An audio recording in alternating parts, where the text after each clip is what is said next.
Welcome to Northrop Equity PD, brought to you by the Northrop Equity Team. This is part one, The Cost of Racism to Us All. Today our learning target is teachers will reflect on the cost of racism to society at large and themselves personally. Today we'll be listening to a TED Talk by Heather C. McGhee, author of the book The Sum of Us. Author Heather McGhee draws on a wealth of economic data to make the case that discriminatory laws and practices that target African Americans also negatively impact society at large. Heather Charisse McGhee is an American political commentator and strategist.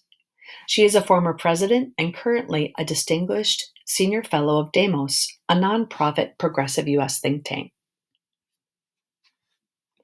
Before watching her TED Talks, please take a moment to discuss these two questions. Number one, have you ever considered the cost of racism to society and yourself? Number two, what do you think racism costs our community? What do you think racism costs you personally?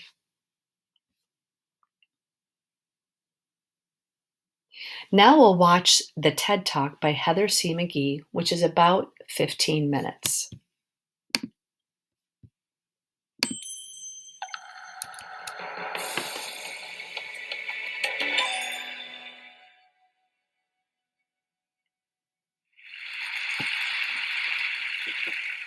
I am a public policy wonk. I investigate data that points to problems in the American economy. Problems like rising household debt, declining wages and benefits, shortfalls in public revenue. And I try to pinpoint solutions to make our economy more prosperous for more people. I geek out about tax policy and infrastructure investments, and I get really excited by a gracefully designed regulatory regime. These are the kinds of topics that I was talking about on a public television live call-in show in August of 2016. I was about halfway through the program when a man called in, identified as Gary from North Carolina, and he said, "I'm a white male and I'm prejudiced." He then went on to detail his prejudice, talking about Black men and gangs and drugs and crime. But then he said something that I'll never forget. He said, "But I want to change, and I want to know what I can do to become a better American." Now, remember, my career is about economic policy, as translated into dollars and cents, not personal thoughts and feelings. But when I opened my mouth to respond to this man on live television, the most surprising words came out. I said, "Thank you." I thanked him for admitting his prejudice, for wanting to change, and for knowing somehow that that would make him a better American. The exchange between Gary and me went viral. It's been viewed over 8 million times and inspired waves of social media commentary and news coverage. And I think people were surprised that a Black woman would show such compassion for a prejudiced white man, and they were surprised that a white man would admit his bias on national television. Not long after Gary and my viral moment, we met in person. He said that he had taken my advice. He said that my words had been like someone wiped the dust from a window and let the light in. Over the years, Gary and I have become friends. And Gary would tell you that I've taught him a lot about systemic racism in America and public policy, but I've learned a lot from Gary too. And the biggest lesson for me has been that Gary's prejudice has caused him to suffer. Fear, anxiety, isolation. And it's made me rethink many of the economic problems I've been focusing on my entire career. I wondered, is it possible that Our society's racism has likewise been backfiring on the very same people set up to benefit from privilege. Driven by this question, I've spent the past few years traveling the country, researching, and writing a book. My conclusion: racism leads to bad policymaking. It's making our economy worse, and not just in ways that disadvantage people of color. It turns out it's not a zero sum. Racism is bad for white people too. Take, for example, America's underinvestment in our public goods, the things that we all need that we share in common, our schools and roads and bridges. Our infrastructure gets a D plus from the American Society of Civil Engineers, and we invest less per capita than almost every other advanced nation. But it wasn't always this way. I traveled to Montgomery, Alabama, and there I saw how racism can destroy a public good and the public will to support it. In the 1930s and 40s, the United States went on a nationwide building boom of public amenities funded by tax dollars, which in Montgomery, Alabama included the Oak Park Pool, which was the grandest one for miles. Back then, people didn't have air conditioners, and so they spent their hot summer days in a steady rotation of sunning and splashing and then cooling off under a ring of nearby trees.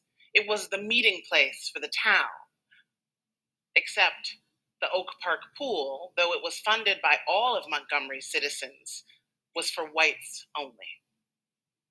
When a federal court finally deemed this unconstitutional, the reaction of the town council was swift. Effective January 1st, 1959, they decided they would drain the public pool rather than let black families swim too. This destruction of public goods was replicated across the country in towns not just in the South. Towns closed their public parks, pools, and schools, all in response to desegregation orders, all throughout the 1960s. In Montgomery, they shut down the entire parks department for a decade. They closed the recreation centers. They even sold off the animals in the zoo. Today, you can walk the grounds of Oak Park, as I did, but very few people do. They never rebuilt the pool. Racism has a cost for everyone. I remember having that same thought on September 15th, 2008, when I learned the breaking news that Lehman Brothers was collapsing. Now, Lehman was, like the other financial firms that would go under in the coming days, done in by overexposure to a toxic financial instrument based on something that used to be simple and safe, a 30-year fixed rate home loan. But the mortgages at the center and the root of the financial crisis had strange new terms. And they were developed and aggressively marketed for years in Black and brown middle class communities, like the one that I visited when I met a homeowner named Glenn. Glenn had owned a home on a leafy street in the Mount Pleasant neighborhood of Cleveland for over a decade. But when I met him, he was near foreclosure. Like nearly all of his neighbors, he'd received a knock on the door from a broker promising to refinance his mortgage. But what the broker didn't tell him was that this was a new kind of mortgage, a mortgage with an inflated interest rate and a balloon payment and a prepayment penalty if he tried to get out of it. Now, the common misperception then and still today is that people like Glenn were buying properties they couldn't afford, that they themselves were risky borrowers. I saw how this stereotype made it harder for policymakers to see the crisis for what it was back when we still had time to stop it. But that's all it was, a stereotype. The majority of subprime mortgages went to people who had good credit, like Glenn. And African Americans and Latinos were 3 times as likely, even if they had good credit, than white people to get sold these toxic loans. The problem wasn't the borrower, the problem was the loan. After the crash, most of the nation's big lenders, from Wells Fargo to Countrywide, would go on to be fined for racial discrimination. But that realization came too late. These loans, super profitable for the lenders, but designed to fail for the borrowers, spread out past the confines of black and brown neighborhoods like Glenn's and into the whiter mortgage market. All of the nation's big Wall Street firms bet on these loans. At its peak, 1 out of every 5 mortgages in the country was in this mold. And the crisis that my colleagues and I saw coming, would go on to cost us all 19 trillion in lost wealth, pensions, home equity, savings. 8 million jobs vanished. A home ownership rate that has never recovered. My years of advocating in vain for homeowners like Glenn left me convinced we would not have had a financial crisis if it weren't for racism. In 2017, I traveled to Mississippi, where a group of auto factory workers was trying to organize into a union. Now, the benefits they were fighting for, higher pay, better healthcare coverage, a real pension, they would have helped everybody at the plant. But in person after person that I talked to, white, black, for the union, against the union, race kept coming up. A white man named Joey put it this way. He said, white workers think, I ain't voting yes if the blacks are voting yes. If the blacks are for it, I'm against it. A white man named Chip told me the idea is that if you uplift black people, you're down in white people. It's like the world's got this crab in a barrel mentality. Now, the union vote failed. Wages at the plant are still lower than their unionized peers, and people there still worry about their health care. It's tempting perhaps to focus on the prejudiced attitudes of the men and the workers that I heard in Mississippi. But I'm more interested in holding accountable the people who are selling racist ideas for their profit than those who are desperate enough to buy it. My travels also took me to places where I saw, however, that it doesn't have to be this way. I went to Maine, the whitest state in the nation, the oldest, where there are more deaths every year than births. And I went to this dying mill town called Lewiston that is being revitalized by new people, mostly African, mostly Muslim, immigrants and refugees. There I met a woman named Cecile, whose parents had been part of the last wave of new people to come to Lewiston. These are French Canadian mill workers at the turn of the century. Cecile was retired, but she had found a new purpose in life by organizing Congolese refugees to join with the white retirees at the Franco Heritage Center.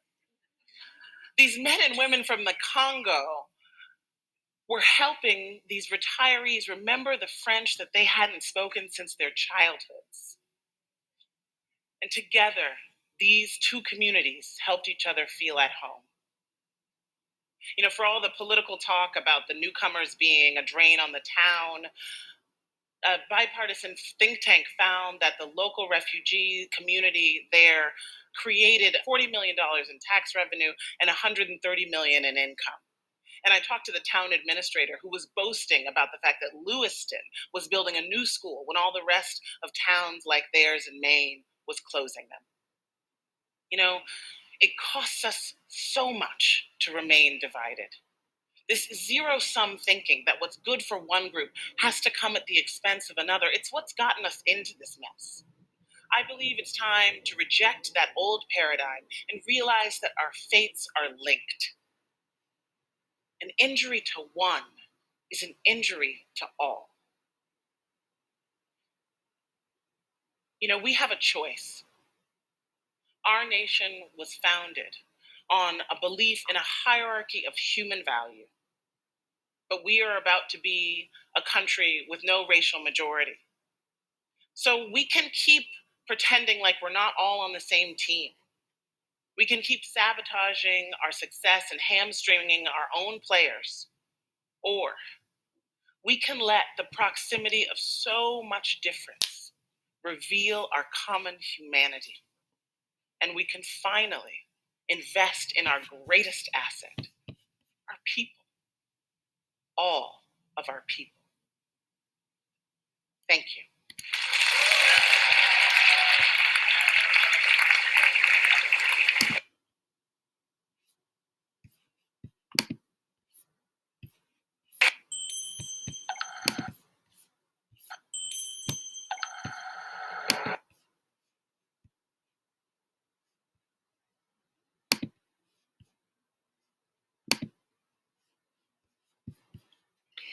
Now with your group, please take about 10 minutes to discuss the following questions.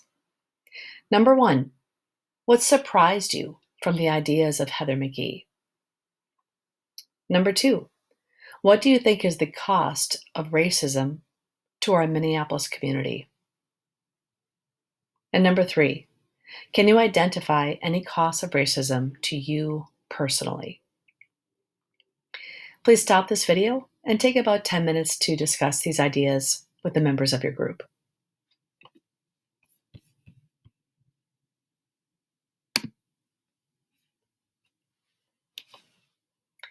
The equity team and our greater Northrop community thanks you for taking this time to do this equity PD. And as your final task, we'd like you to each go to this recording and click on the Google form